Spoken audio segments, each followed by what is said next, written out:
ginawa kay Vice President Inday yan. Very obvious talaga na sana sa panawagan niya, pamilya niya, mother, mga anak, nandito ang MNLF. Ipatawag lang kami ni Vice President and we are ready. The MNLF is always ready. Seguridad.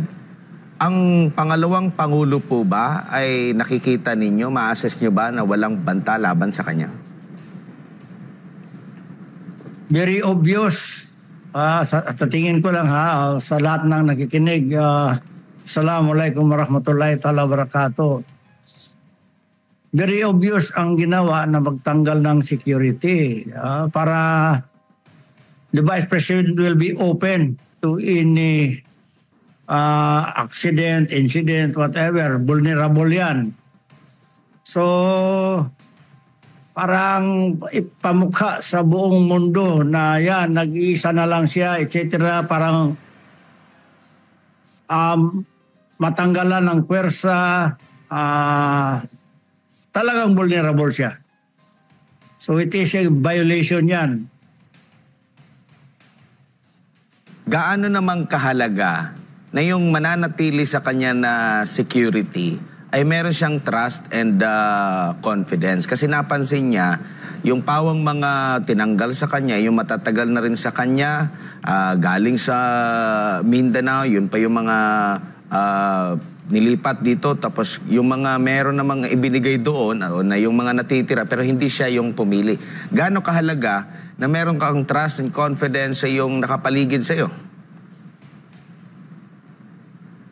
Number one, pinakamahalaga talaga na yung security mo, trusted mo talaga yan. Mahirap maglagay ng security na wala kang tiwala. So, hindi ka mapalagay talaga dyan. Deliberate yan na gano'n ang ginawa para ma-demoralize ang ating Vice President, the second highest office of the land. Dapat hindi nila ginawa kay Vice President Inday yan. Very obvious talaga.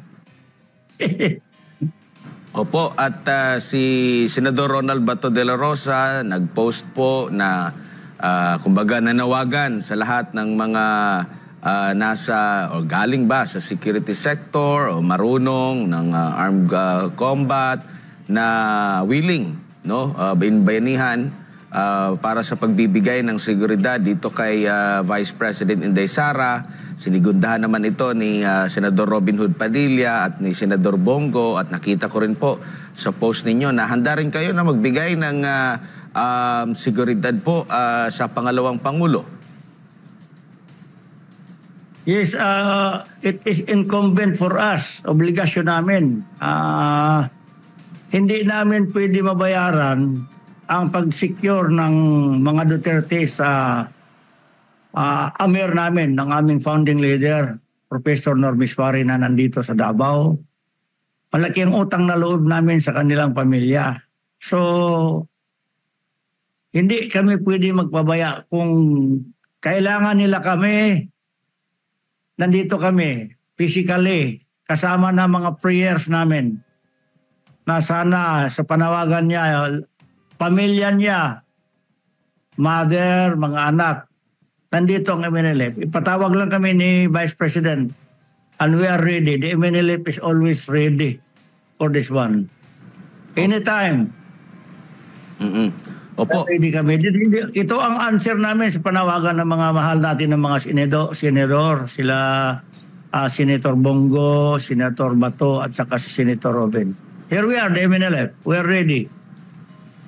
Opo. And ano naman po yung masasabi ninyo na ikinukumpara ng si VP Sara kay dating Vice Presidente Leni Robredo, mayroon bang pagkakahalintulad kung i-assess mo kung pagdating sa seguridad, saan ba ang mas nangangailangan ng seguridad dahil sa kanilang mga stand? Alam naman natin, vocal si Pangalawang Pangulo Inday Sara Duterte sa paglaban dito sa CPP, NPA, NDF mula pa noong ito ay alkalde at hanggang sa kasalukuyan. Unlike dito naman kay VP Leni, di ko lang alam kung sino po yung talagang meron siyang mga matinding mga pronouncement po.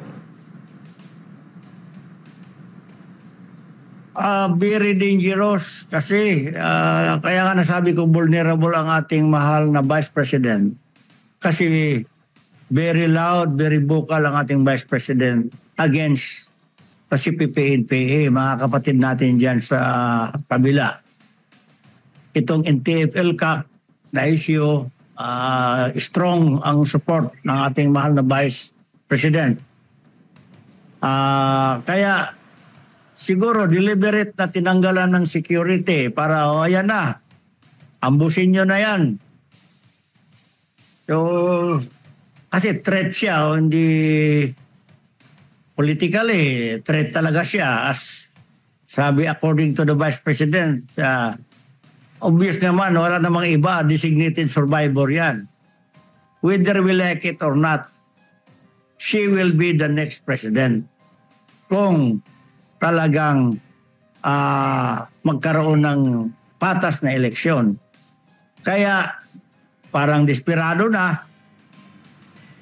O wala nang security yan. She is open. So, deliberate yan. Pero nandito naman tayo. Kaya, ito, samantalahin ko na ito. Panawagan, calling all Mindanaoans, especially in Davao City, let's all unite for justice and restore confidence sa ating mga kapulisan, sa police force. Let's all unite and kailangan natin suportahan ang ating mahal na Vice Presidente. At sabahanay naman ng mga kapulisan, kung kailangan ninyo ang support namin, we will support na maayos natin ito sa anumang bagay. Siguro I will rather recommend, marami namang pwedeng maging chief PNP dyan na may alam ng batas, na may background ng law. Dapat the organization of the Philippine National Police maghanap ng magaling, may alam sa batas ang maging chief PNP. Si General Marbel, nawala na yung kuwan niya eh. Nawala na yung trust ng taong bayan sa kanya sa nangyari ngayon.